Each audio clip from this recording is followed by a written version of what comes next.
আমাদের মোকালামা শুরু হচ্ছে।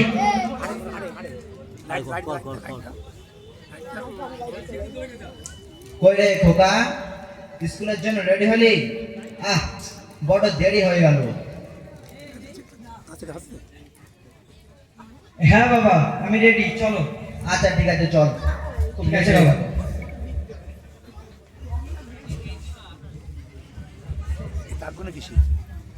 স্ক্রিন ধরা বেড়ে যাবে, স্ক্রিন, হ্যাঁ স্ক্রিন ধরা।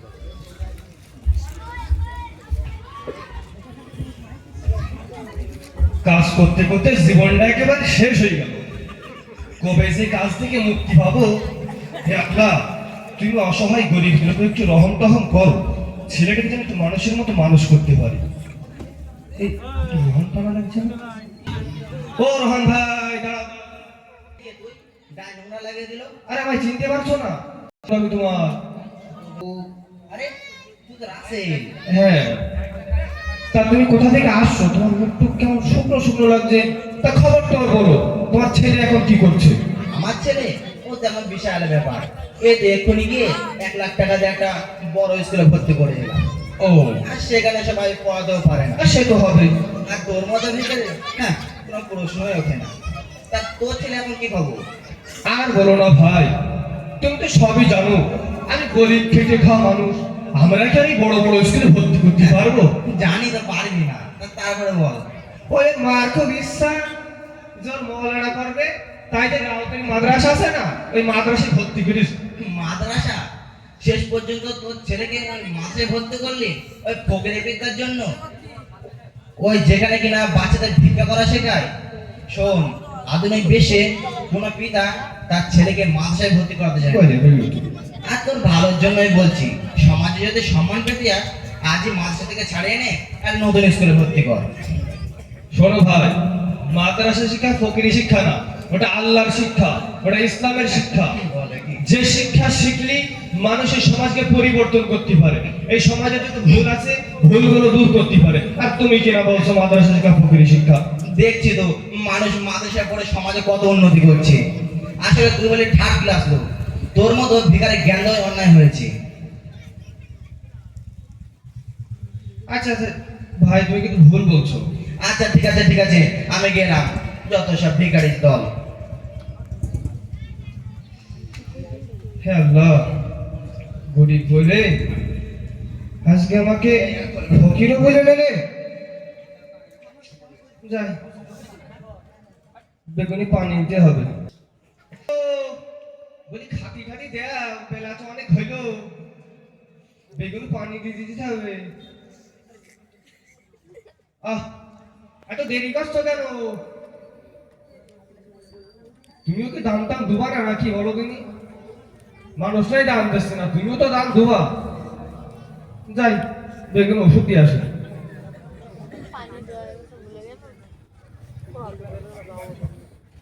ভুলে গেছে।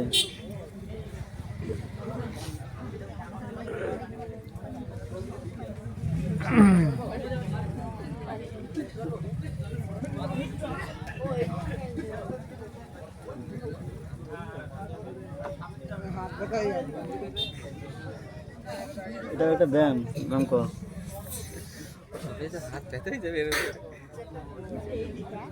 কি করলে? পুশ করে রেখেছো?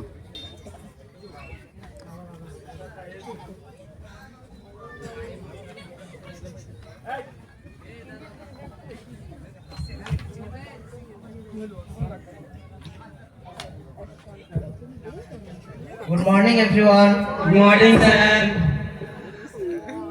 Okay, sit down.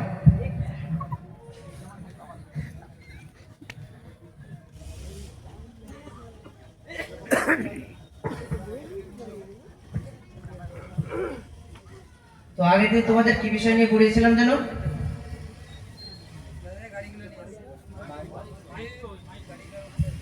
সুদ সম্পর্কে। আজকে তাহলে তোমাদের একটা নতুন চ্যাপ্টার পড়ায়। কি চ্যাপ্টার স্যার? চ্যাপ্টারের নাম হলো সুদ। তো সর্বপ্রথম আমাদের জানতে হবে যে সুদ কাকে বলে। অর্থনৈতিক পরিভাষায় সুদ বলা হয় কোনো অর্থ বা সম্পদকে ধার দেওয়ার পরিবর্তে প্রদানকৃত ভাড়াকে। বুঝতে পেরেছো? হ্যাঁ স্যার। এবার আমাদের জানতে হবে যে সুদ কয় প্রকার। সুদ হচ্ছে দুই প্রকার, এক সরল সুদ, দুই হচ্ছে চক্রবৃদ্ধি সুদ। বুঝতে পেরেছো? হ্যাঁ স্যার। আচ্ছা স্যার, এই সুদ শিখে আমাদের কি হবে? আচ্ছা, সুদ শিখে তোমাদের কি হবে? যদি তোমরা সুদ চ্যাপ্টারটা ভালো করে বুঝতে পারো, তাহলে তোমরা নিজেরাও সুদের ব্যবসা করতে পারবে। ব্যবসাতে তাহলে তোমাদের কোনো লস হবে না। আচ্ছা, তাহলে স্যার এই দুটো সুদের মধ্যে কোন সুদের উপরে কাজ করাটা ভালো? Very good question. একটা এক্সাম্পল দিলে বুঝতে পারবে। 1000 টাকা 10% হারে 2 বছরের সরল সুদে সুদ হবে 200 টাকা, কিন্তু চক্রবৃদ্ধির ক্ষেত্রে হবে 220 টাকা। বুঝলে? হ্যাঁ স্যার। চক্রবৃদ্ধির সুদটা বেশি। ব্যবসা করতে হলে চক্রবৃদ্ধিরই করতে হয়। আচ্ছা স্যার, আমার বাবাও না সুদের ব্যবসা করে, তাহলে আজকে আমি বাড়ি গিয়ে আমার বাবাকে এই ক্লাসটা বুঝিয়ে দেবো। ঠিক আছে, তোর বাবাকে গিয়ে বুঝিয়ে দিবি, হ্যাঁ, স্যার। আর এটাও বুঝিয়ে দিবি যে কোন সুদটা লাভজনক। ঠিক আছে? হ্যাঁ স্যার। ঠিক আছে স্যার।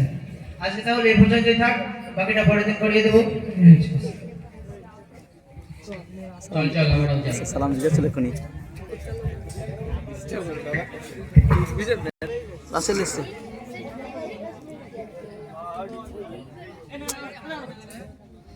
বাড়ি বাড়ি করো বান্দা, এ বাড়ি তো তোমার নয়, 3.5 হাত। মা, মা গো, মা, আমার ছেলে মনে হলো। আপা বলছি আমার ব্যাগটা কোথায় আপা? কোন ব্যাগ? ওই বাজার করে ব্যাগ? বাজার করতে যাবা? না না আপা, বইয়ের ব্যাগ। তা বইয়ের ব্যাগ নিয়ে তুমি কি করবো বলো তো? মাদ্রাসায় যেতে হবে না? ও আচ্ছা, ভালো কথা। ওই তো তোমার মা মনে হয় এই টেবিলের উপরে রেখিলাম, দাও ওখানে আসছে মনে হয়। কই দেখছি। এই তো আপা পেয়েছি। আসছে তাহলে, আসসালামু আলাইকুম। হ্যাঁ, ভালো করে দেবা। রাস্তাঘাটে কেউ কিছু খাতে দিলি খাবা না, দিনকাল খুব খারাপ। ঠিক আছে আপা। যাই, ছেলেটা মাদ্রাসায় গেল, খালের থেকে দুটো মাছ ধরে নিয়ে আসে, বাড়ি এসে খালে ঘুরে।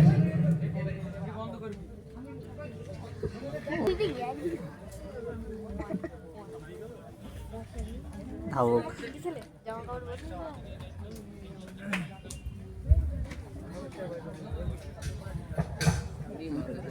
আসসালামু আলাইকুম ওয়া রাহমাতুল্লাহি ওয়া বারাকাতুহু। ওয়ালাইকুম আসসালাম ওয়া রাহমাতুল্লাহি ওয়া বারাকাতুহু। উল্টো হয়ে গেল সালাম বিদা দিয়ে গেছিল। আচ্ছা, তো কালে কি বিষয় নিয়ে পড়াচ্ছিলেন যেন? জি, কালকে সুদ সম্পর্ক পড়িয়েছিলেন। তা কি পড়িয়েছিলাম মনে আছে তো? জি জি স্যার। আপনি বলেছিলেন যে সুদ নিজের মায়ের সাথে জেনা করার চাইতেও বড় গুনাহ। মাশাআল্লাহ, খুব সুন্দর মনে রেখেছো। তো সর্বপ্রথম আমরা যদি কোরআন পাকের মধ্যে তালাই, আল্লাহ পাক রব্বুল আলামিন সূরা বাকারার মধ্যে বলেন, আমি সুদকে হারাম করেছি এবং ব্যবসাকে হালাল করেছি। জি এবং নবী করিম সাল্লাল্লাহু আলাইহি ওয়াসাল্লাম বলেন, সুদের একটি শাখা আছে, তার মধ্যে সবচেয়ে ছোটটি হলো নিজের মায়ের সাথে জেনা করা।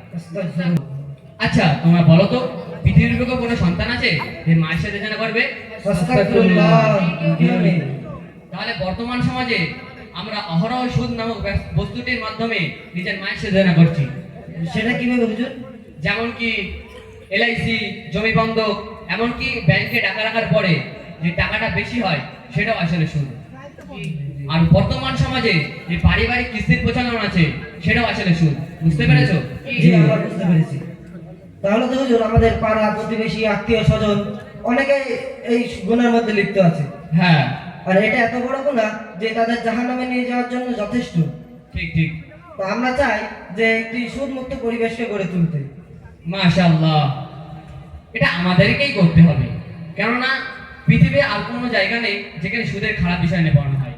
সুতরাং আমাদেরকেই একটা সুদমুক্ত সমাজ গড়ে তুলতে হবে ইনশাআল্লাহ।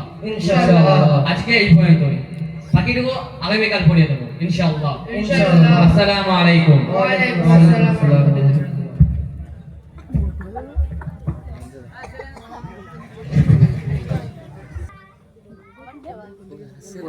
শোনা শোনা গেল না। রাসেল বুড়ে গেছে। রাসেল বুড়ো রাসেলই তো বুড়ো হয়ে গেছে। ছেলেটা তো সেই সকালবেলা ইন্টারভিউ দিতে গেল, এখনো ফিরলো না। পথে কোনো বিপদ হলো নাকি? আচ্ছা, বস হয়তো আমার ছেলের ডিগ্রি থেকে আজই চাকরি দিয়ে দিয়েছে। বাবা, ও বাবা, আমার ছেলে মনে হলো। আয় বাবা, আয় ভেতরে আয়। তা তোর ইন্টারভিউর কি খবর? ভালোই হয়েছে, কিন্তু আরে কি হয়েছে খুলে বল আমাকে। চাকরি নিতে বলে বাবা বস বলেছে 10 লাখ টাকা ঘুষ লাগবে। 10 লাখ টাকা ঘুষ লাগবে? হ্যাঁ বাবা। এ তো খুব চিন্তার বিষয়, এত টাকা কোথা থেকে জোগাড় করব? আচ্ছা তুই চিন্তা করিস না, ওই তোর মায়ের কিছু গহনা আছে না, হ্যাঁ। আর আমাদের যে রাস্তায় জমিটা আছে ও বেচে আমি তোর টাকার ব্যবস্থা করে দিচ্ছি। হ্যাঁ বাবা, তাই করো।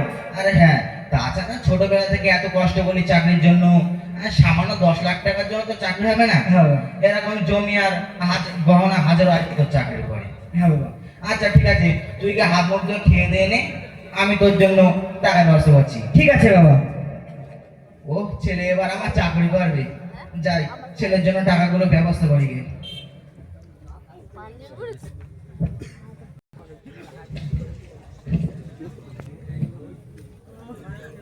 উফ, আমি একেবারে শেষ হয়ে গেলাম। এত টেনশন কি নেওয়া যায়? কি করবো কিছুই মাথায় আসছে না। 2 বছরের প্রেম, একদিকে রমা আর একদিকে বাবা। রমার জন্য কি বাবাকে কোনোদিন বাড়ি থেকে তাড়িয়ে দিতে পারি? আরে না, কিছু একটা করতেই হবে। দেখি বন্ধুদের কাছে কিছু পরামর্শ পাই কিনা।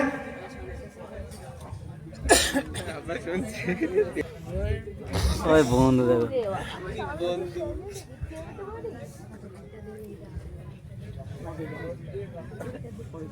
এই তোরা কেমন আছিস? আর বল, তোর খবর কি? আর সেই রমা কেমন আছে? আরে কি যে বলি, কি ব্যাপার, তোকে এত চিন্তিত লাগছে কেন? কোনো সমস্যা থাকলে বল আমাদের সাথে। আর বলিস না রে, একটু মানসিক ডিপ্রেশন আছে। মানসিক ডিপ্রেশন? হ্যাঁ। আগে এটা নে। হ্যাঁ। আরে বল বল আমাদের সাথে বল। আর বলিস না রে, রমাকে বিয়ের প্রস্তাব দেওয়ার পর তার বাবা বললেন যে তার মেয়ে নাকি আমার বাবার সাথে এক সংসারে থাকতে পারবে না।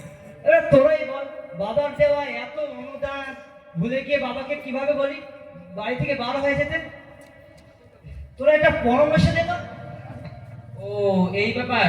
আরে তুই কোনো চিন্তা করিস না, এখন জেলায় জেলায় বৃদ্ধাশ্রম খোলা আছে, সেখানে গিয়ে তোর বাবাকে রেখে আয়।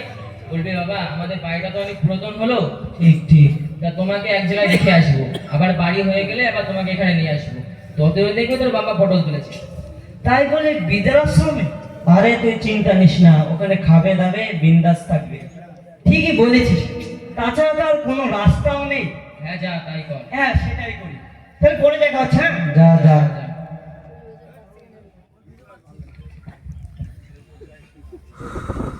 যা।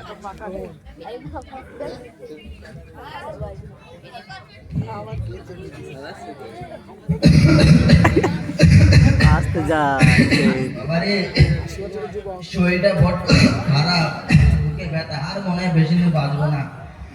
বাবা, ও বাবা। খোকা তুই এলি? বলছেন আমার শরীরটা তো খুব খারাপ, বুকে ব্যথা, একটু ডাক্তারের কাছে নিয়ে চল বাবা। বাবা শরীর খারাপ? হ্যাঁ বাবা, আমি তোমাকে ডাক্তারখানায় নিয়ে যাব। কি করে যে কথাটা বলি। বাবা একটা কথা বলার ছিল। হ্যাঁ বাবা বল, কি কথা? যে বাবা আমাদের এই বাড়িটা না অনেক পুরনো হয়েছে, তাই ভাবছিলাম একটু নতুন করে করব।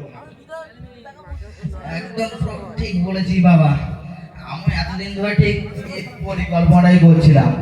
আর তাছাড়া আমাদের সমাজের নাম আছে, আমাদের অনেক টাকা আছে, আমাদেরকে আর এ বাড়ি মানায়। হ্যাঁ বাবা, কিন্তু বাবা বাড়িটা তো তোর না তৈরি হচ্ছে, বাড়িতে তো থাকার জায়গা নেই। আমি তো বন্ধুদের বাড়ি থেকে যাব, কিন্তু তোমার শরীরও খারাপ, তাই ভাবছিলাম একটা জায়গা রেখেছি সেখানে রেখে আসবো। কোথায় বাবা, কোথায়? সেখানে তোমার দেখাশোনার অনেক লোক থাকবে। তাছাড়া আমি চাকরি বাকরি করি, এদিক ওদিক থাকি, তাও তো তোমার তো ঠিক। দেখারও লোক নেই, ওখানে ডাক্তারও আছে। জামা আর ছেঁড়া। বাড়ি যখন বগল তৈরি করে। হয়ে যাবে তখনই তোমাকে নিয়ে আসবো, আর একদিন পর পর দেখে আসবো। আচ্ছা ঠিক আছে, দেখ বাবা, তুই ছাড়া আমার আর পৃথিবীতে কেউ নেই, তুই যেটা বলবি। বাবা আচ্ছা ঠিক আছে।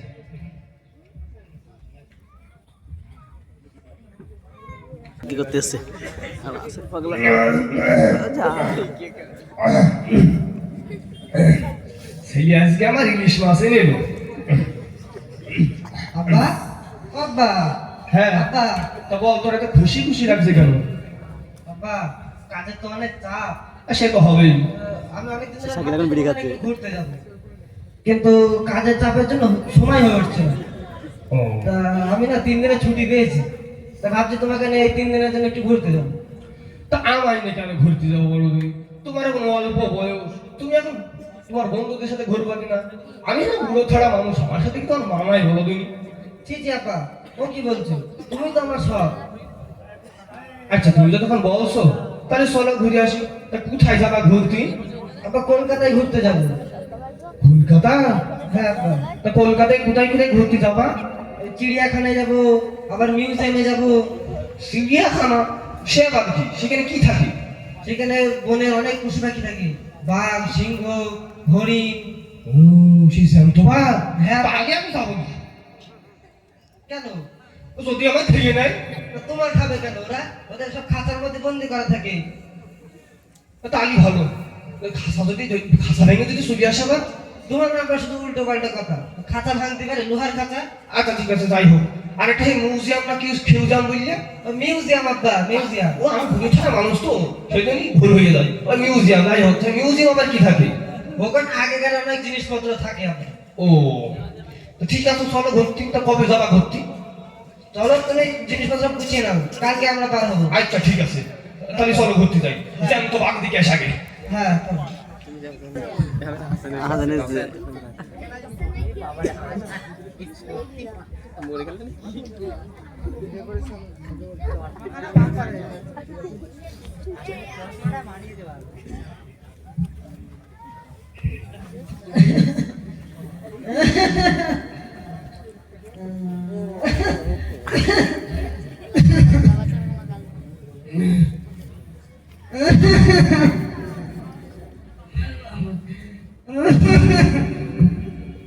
কি ভাই সাহেব, কেমন আছে? নতুন নাকি?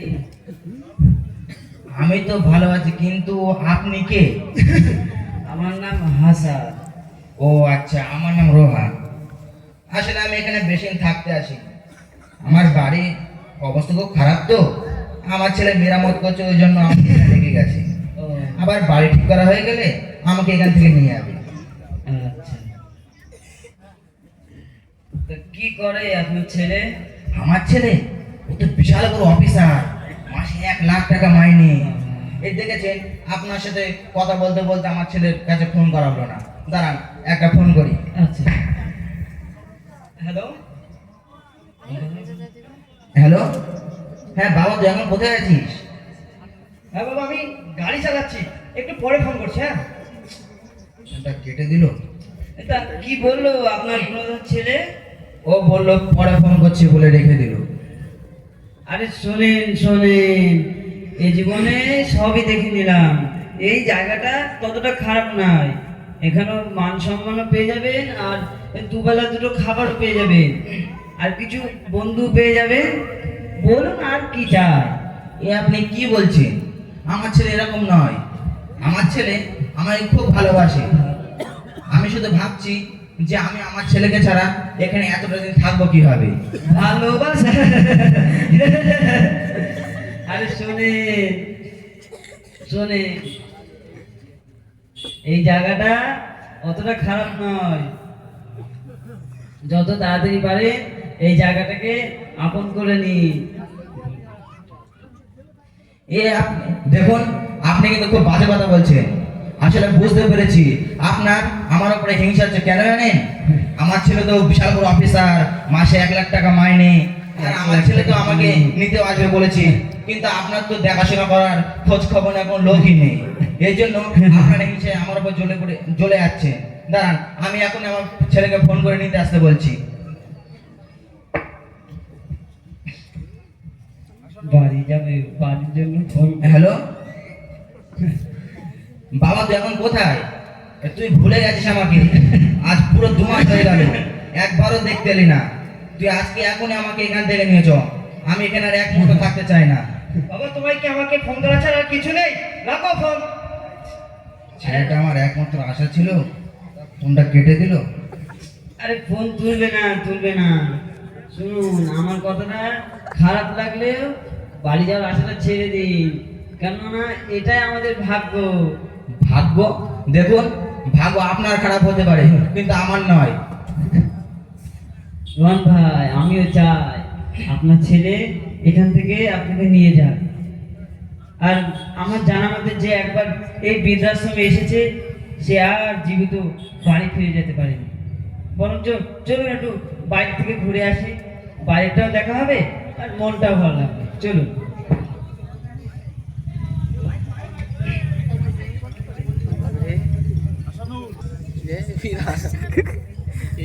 বাঘ দেখতেছে।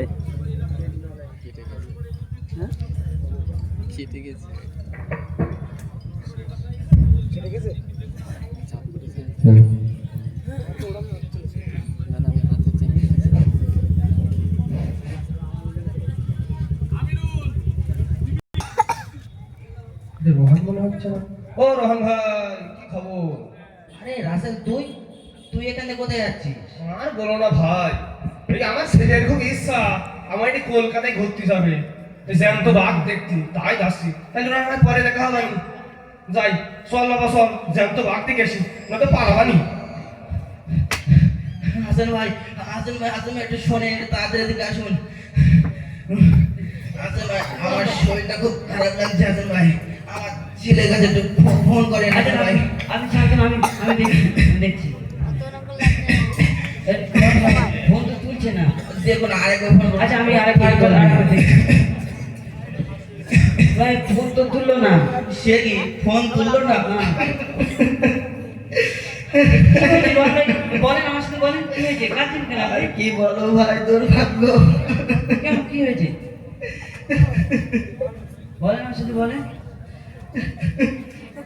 আজকে যদি আমার ছেলেকে ইসলাম শিক্ষায় শিক্ষিত করতাম, তাহলে আমার ছেলেকে সুখে দুঃখে সবসময় আমার পাশে পেতাম রাসেলের মতো।